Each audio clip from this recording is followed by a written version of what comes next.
focus for today. Remember, Abdulrasheed Maina, chairman of the Pension Reform Task Team, is being sought after now.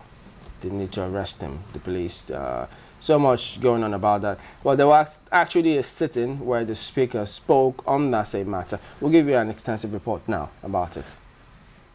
It is not common for all 108 senators to sign a motion, but this was the case when the motion came up at plenary for the dismissal of the chairman of the Pension Reform Task Team, Mr Abdulrasheed Maina. The cat and mouse game between the Senate committee investigating the chairman of the Pension Reform Task Team, Mr Abdulrasheed Maina, has dragged on for almost a year. The committee had been investigating pension administration in the country and had accused Mr Maina of being involved in a 195 billion naira pension scam.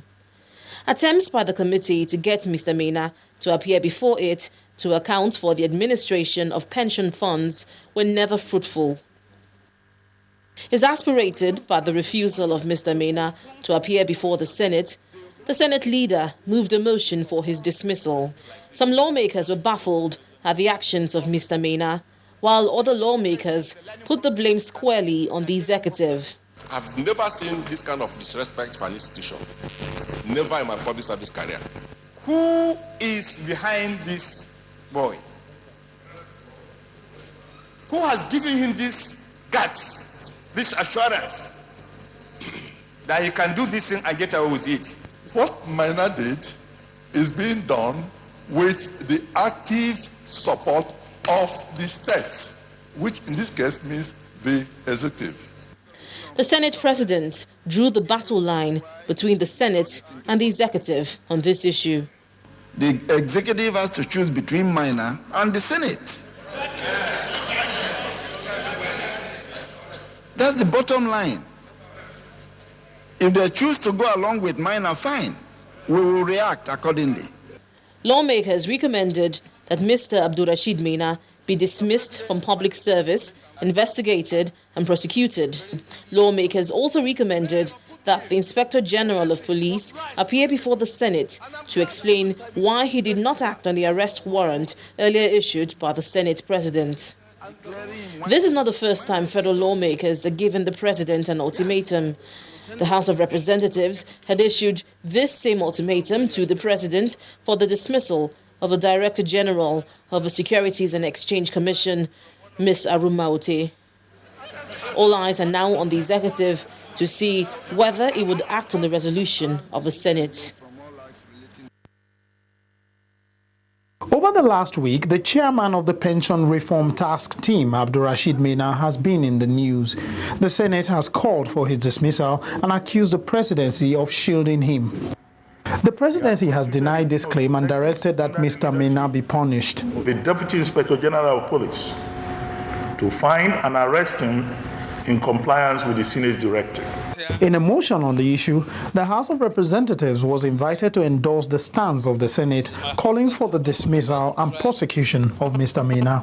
Conscious of the need to present a common front with respect to the institutional integrity of the National Assembly, aware of the need to send a strong signal to the executive arm of government of the resolve of the National Assembly to stop impunity and disregard for due process in the conduct of government business. It was a matter the lawmakers apparently felt strongly about, and they made that clear. So what the Senate is saying and what the House of Representatives is now joining the Senate to say is that, Mr. President, as contained in Section 5 of the Constitution, execute this matter that has come from the National Assembly, which the National Assembly has powers upon which to make laws. And then does the executive need to be begged or to be coerced into doing the right things? And Mr. Speaker, this is saying that definitely Maina has backers. Who is backing Maina? Where does his confidence arise from? And from all indications, it was on the delegation to Switzerland. But I appreciate and I love this House for taking this step. It is going to send a very strong signal that henceforth, this National Assembly will no longer wait for the executive to show the way of discipline. We are armed and we can bite. The Speaker also spoke on the need for a clear and unbiased fight against corruption in the country. Whereas everybody in Nigeria is concerned about the reputation of Maina and whatever it is that Maina represents, Maina is being seen at the highest of places in this land. We cannot pretend to be fighting corruption, yet we are condoning corrupt officials of government. He also called on the Inspector General of Police to ensure that Mr. Maina is arrested and the resolution of the National Assembly on the matter is carried out. Lanre Lasise, Channels Television News. Okay, so there you have some of the reports about Abdulrasheed Maina, who, by the way, in case you don't know, is a deputy director in the federal ministry. Deputy? That's right. Assistant, and he reports to a deputy. Okay, well, okay. An assistant director. You're right. Assistant, deputy? Okay, he reports to a deputy director? Yeah. Interesting. But from what we see here, I mean, from the reports that you have also seen now, pointing fingers at the executive arm of government. Well, yes, a comment or two have been made by the media spokespersons, and a lot of questions also will be focusing on that now. Dr. Doyin Okupe, who is a senior special assistant to the President on Public Affairs, he joins us from our Abuja studios.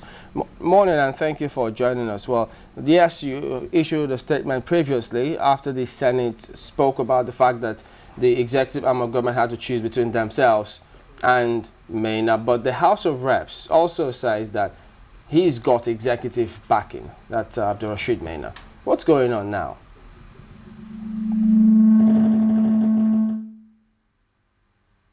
Well, morning, Chamberlain. I'm just as confused as you are, because this was an issue that was sufficiently debated on the floor of the Senate, and the President responded appropriately. You will recall that the media advisor to the President, Dr. Ruben Abati, made extensive statements regarding this matter, part of which was that ab initio, when the President received official complaint from the Senate, the President issued a directive to the Inspector General of Police to the effect that Maina should be declared wanted. And this was done. But, you know, after that session in which the Senate passed a unanimous resolution, the President took a further step by directing this matter or this affair to the head of service, and clear instructions were given that Maina should be, should be disciplined, and appropriate steps should be taken to ensure that anybody who has flouted the laws of the land, should not be allowed to get free.